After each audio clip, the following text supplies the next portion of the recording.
Alright, everybody, we've talked to everyone except for Bess. Bess is going to have to do a little bit of investigation into Dr. Gilbert Buford. Dr. Buford? Hello? Hi, Bess, it's me. So what's been happening? Tell me everything. Well, let's see. Since the last time we talked, I was just about to get... Time is marching on. Interesting stuff. But the reason I called is, I need you to talk to this doctor named Gilbert Buford, who, as it turns out, likes to hang out at a gumbo stand called Granny Pumpkin's Cajun Cookin', which should be right across from our hotel. You just want me to talk to him? That's it? Nothing nefarious? No black ops stuff? He was Bruno Bellay's doctor, and apparently his best friend, too. I just need for you to see if he thinks there was anything weird about the way Bruno died. What do you mean by weird? I kind of think maybe Bruno was murdered. Murdered? By whom? That's what I'm trying to figure out. Everyone's a suspect at this point. Including this Gilbert Buford guy? Well, Great, I'm going to be chatting up Jack the Ripper. oh, I'm sure the guy's fine, but be subtle, just in case. Well, I can see the gumbo stand from our balcony. If he's the guy that's sitting down there, I guess he looks harmless. Okay, I'll go talk to him. Thanks, Beth. Let me know what happened. Cheerio! Okay, so let's check in with Dr. Gilbert Buford and see if the heart attack was in fact induced. Why, hello, young lady. How kind of you to grace an old man with your lovely presence. Are you Dr. Gilbert Buford? I'm delighted to report that I am indeed. Your answering service said I'd probably find you here. This here is my favorite spot in the whole city. Delicious gumbo, pleasing view, particularly now, I might add. My name's Bess Marvin. I'd like to ask you some questions about Bruno Bollay, if that's okay? I'd prefer subject matter of a happier nature, but I do not want to seem inhospitable, so what is it you want to know? Is there any doubt in your mind as to how Dr. Bollay died? He died of a myocardial infarction, most likely caused by age-related atherosclerosis. Dying of a heart attack is all too common for people who are socially isolated, and Bruno Bollay had most certainly become that. I thought Bruno Bollay was your best friend. Well, now, I was certainly his best friend, but I cannot honestly say that he was mine.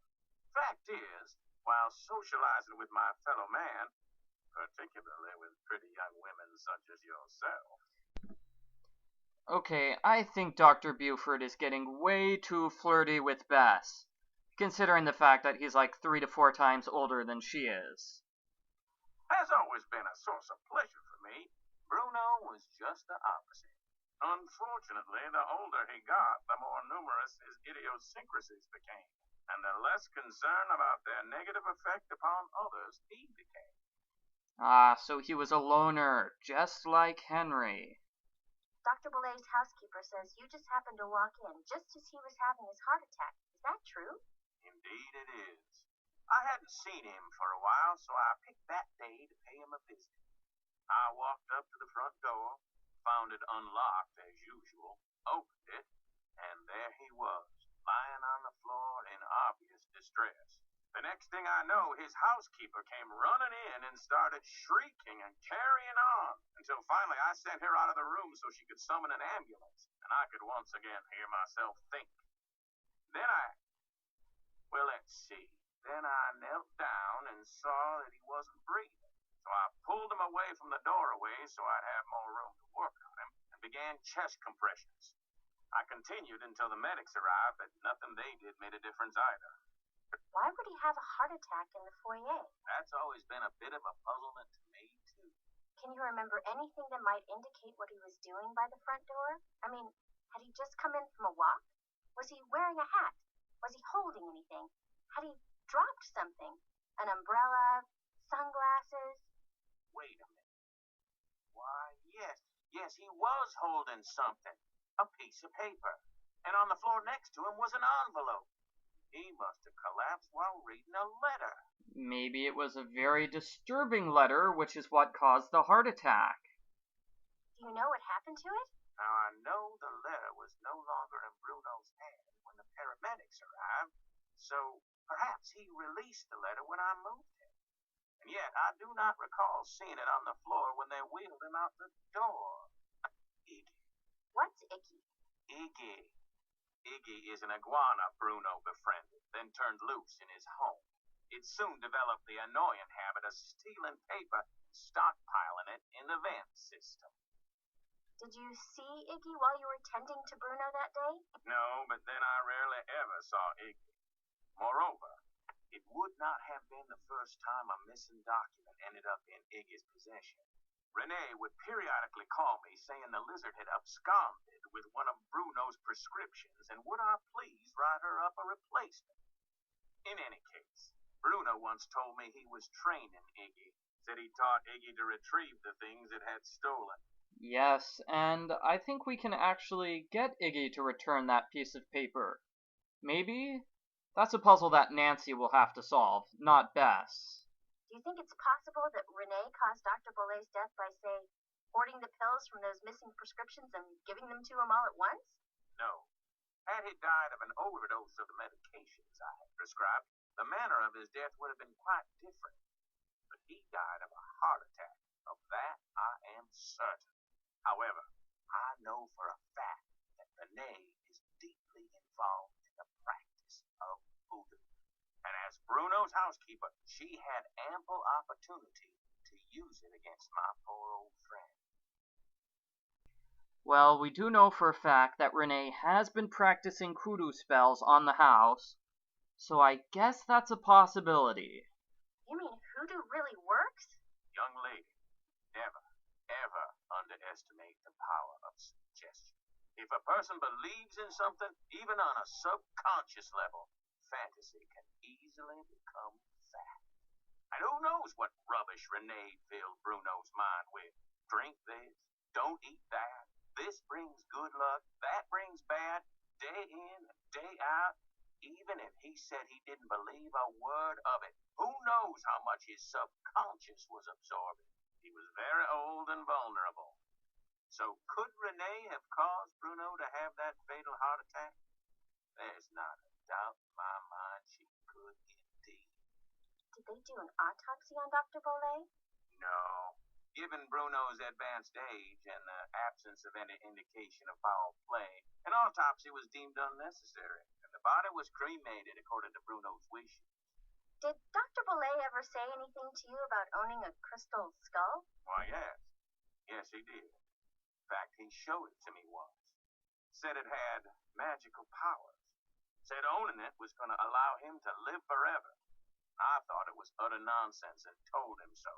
Well, he didn't appreciate that at all. Refused to talk to me for a full 2 weeks. What'd the skull look like? It was quite beautiful, actually. Life-size, perfect in form and clarity, like a diamond almost. Tell me, Miss Bess, what do you know about that crystal skull? This friend of mine, who is also a friend of Henry Bollet, Dr. Bollet's great-nephew. Anyway, while she was visiting Henry, she saw this book in Bruno's library about the legendary crystal skulls and was kind of intrigued and thought that since Henry said that you were pretty much Bruno's only friend, maybe Bruno had said something to you about it, and as it turns out, he had. That's all I know. I see. Well, much as I'd like to believe that skull holds the key to immortality, I'm afraid Bruno's passing proves it's worthless. Although it would make an attractive paperweight, as I recall. Tell your friend not to give it another thought. I'm not exactly sure he believes the story that Bess just told him. I hear that you're a member of the Jolly Rogers crew. Is that true? Perhaps I am. Perhaps I am not. I'm sure someone as charming and attractive as yourself has her share of secrets, too. Am I right? Be that as it may, just what is a crew? Crews are organizations whose primary purpose is to put on parades during Mardi Gras. They also put on fabulous parties. Very private parties. Members only. Some consider crews to be private clubs. Secret societies is the term others have used. However, back in the 1990s, the city decided not to issue the Jolly Rogers any more parade permits, unless they opened their crew to pretty much anyone who wanted to join. So, refusing to be blackmailed, they chose instead to simply not put on parades anymore. As far as the city is concerned, the Jolly Rogers no longer exists. Oh yeah, he's definitely a member of the Jolly Rogers. And Bruno was too. We saw a picture of Bruno being induced as a member. What should I say? I'm gonna go with the second one because we do know that Bruno was a Jolly Roger. Are you saying the Jolly Rogers do still exist? Perhaps. Perhaps not. Guess I'll be running along. It's been a pleasure, I assure you. Okay, well, so much for talking to him. Let's return to Nancy.